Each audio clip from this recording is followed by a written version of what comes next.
Terima kasih Anda masih bersama kami di Berita Padang. Berikut kami sampaikan kembali 3 berita pilihan untuk Anda. Guru dan murid SD Negeri 14 Ulakan Tapakis Padang Pariaman bergotong royong membersihkan sekolah. Polisi di Padang enyahkan lumpur yang mulai mengeras di jalan raya.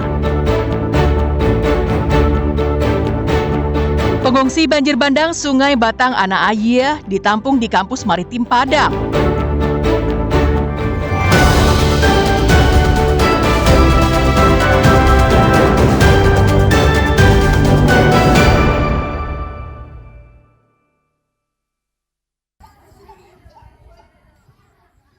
Usai banjir, para guru dan murid bergotong royong secara sukarela membersihkan sekolah mereka pada Senin pagi. Tidak ada aktivitas belajar mengajar pada hari itu. Buku-buku dan peralatan sekolah lainnya banyak yang rusak akibat rendaman banjir yang tingginya hampir 1 meter yang terjadi pada Kamis dan Jumat pekan lalu. Dengan penuh semangat, para guru dan murid membersihkan lantai dari lumpur yang masuk ke dalam ruangan kelas. Buku-buku pelajaran yang basah mereka jemur di terik matahari agar bisa digunakan kembali. Sekolah ini memang menjadi langganan banjir. Setiap hujan deras mengguyur daerah itu dengan intensitas yang lama. Dipastikan sekolah ini akan kebanjiran. Meski pengelola sekolah telah melakukan langkah antisipasi, namun tidak semua buku dan peralatan sekolah yang selamat dari banjir. Sebelum itu kita sudah siap-siap mengangkat, meninggikan barang-barang, dokumen-dokumen kita, meninggikan posisinya. Begitu juga dengan kemarin ini kita mendapat bantuan EFP itu sudah kita tinggikan, letakkan di atas meja. Para murid hanya bisa berharap buku dan peralatan sekolah yang rusak dapat diganti kembali oleh Dinas Pendidikan Padang Pariaman. Eki Rafki melaporkan dari Padang Pariaman.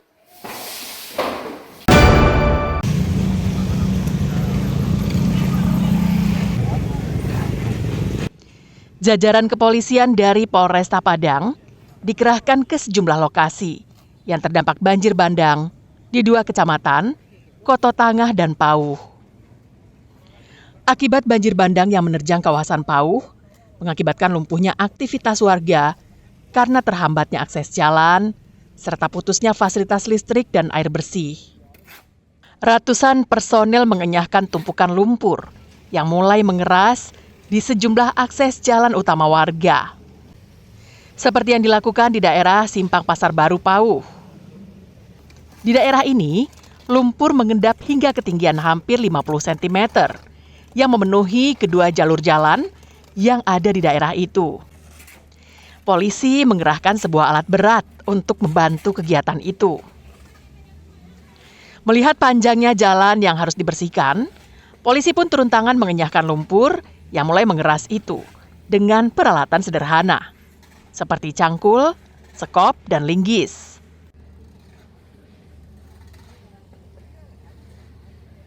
Terganggu nggak dengan banjir bandang kemarin? Sempat kalau 6. Sekarang masih ada material lumpur di dalam? Ada, bisa separuh kemarin.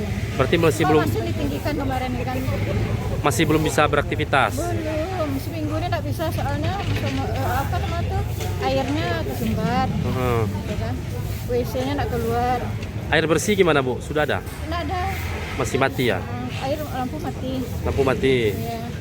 Membantu masyarakat membersihkan pasca bencana di daerah Pasar Baru, Kecamatan Koto, Kota Padang, dan di Lumin, Koto Tangah.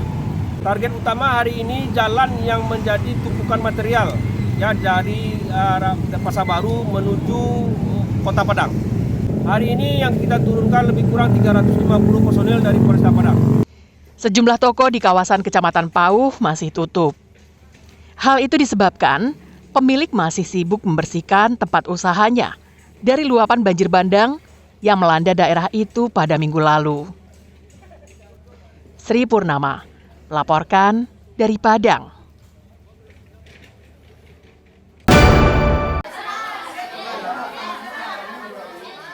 Beginilah suasana di salah satu tempat pengungsian korban banjir bandang di wilayah Kecamatan Koto Tangah Padang pada Minggu malam.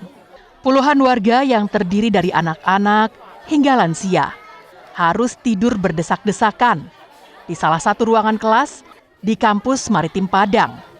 Untuk ruangan istirahat, anak-anak dan perempuan disatukan. Sedangkan untuk pria di ruangan terpisah. Seorang pengungsi di posko pengungsian ini harus ditandu dan dinaikkan ke mobil ambulans untuk dibawa kembali ke rumahnya. Pasalnya, lansia itu menderita stroke dan membutuhkan toilet pribadi. Kalian kalau di sini itu kan susah kan untuk WC-nya nih, makanya dibawa ke rumah. Bapak diungsikan sejak kapan nih, Bu? Baru kemarin malam sih, sebelumnya di Lubuk Buaya. Yang paling dibutuhkan Bapak seperti apa? Kamar mandi sih. Kamar mandi, sifatnya urgent ya, Bu ya. Kalau di sini kurang memadai, Bu. Karena jauh kan, karena Jauh. Bapak kan dia nggak bisa jalan kayak gitu, jadi susah. Menurut Elvi, salah seorang pengungsi, ia bersama 3 anaknya saat banjir bandang yang menghantam rumahnya langsung menyelamatkan diri ke posko. Beruntung dalam musibah banjir itu, ia sekeluarga selamat, meskipun separuh rumahnya rusak berat. Selama di pengungsian, dukungan dan bantuan dari relawan lebih dari cukup. Mulai dari logistik yang berupa makanan, hingga pakaian layak pakai. Namun wanita 3 anak ini pusing untuk modal usahanya. Sebab semua isi warungnya telah luluh lantak di bawah banjir. Kami mungkin butuhnya kayak modal lah Pak gitu, supaya kan untuk kedepannya kita butuh biaya untuk hidup anak sekolah gitu. Kalau makanan untuk beberapa hari atau selama dapur umum masih ada, masih insya Allah cukup gitu.